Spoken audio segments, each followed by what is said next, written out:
Hi, I'm Terasa Plumlee.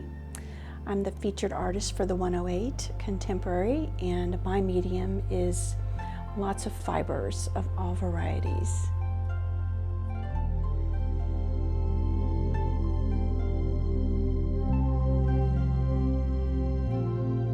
My first love was fabrics, and I used to sew all kinds of things at that age even, and when I got into high school I was sewing everything that I basically wore. But it sort of evolved, and then of course I left that place because I had to grow up and do something more responsible, and so I went into corporate America, and I kind of left that arena like in 1999, and then I kind of revisited some things back in my past that I was very passionate about.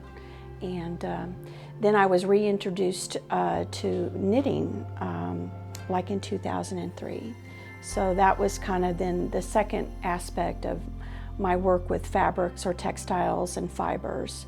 I have this word that kind of follows me is to be unique and to try to strive to do something that's maybe not currently being done. But we all know that there's always some level of everything's always been done sort of once. It's just a matter of taking it to a different level or combining techniques from various art forms and then merging them into the one. So my exhibit is particularly focused on my Japanese textiles that I was so fortunate to kind of stumble into. And it was hard for me to believe that I could find something that was in Osaka, Japan, and have it mailed to my front door and pull it from the packaging and thought, wow, this is really awesome. And so I revered the Japanese culture, and so I didn't really want to take things and then cut them into smaller pieces where they're really not as recognizable as what they were in its original form. And those would be like the kimono pieces, obis, and things to that nature. So I do try to keep some of the integrity of the piece. And what I'm trying to do with the Japanese textiles is upcycling them.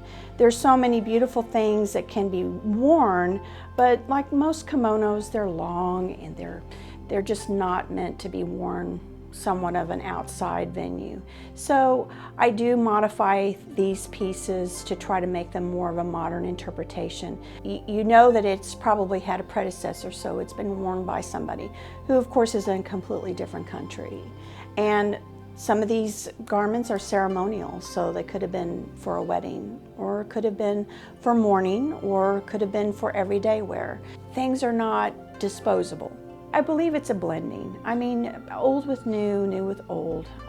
I think that's what keeps things somewhat fresh, but it's always nice to know where the origins come from any given art form, because, I mean, they go back from thousands of years, and, you know, silks of Japan and China have been around for gazillions of years. Maybe not gazillions, but, you know, but quite a few anyway.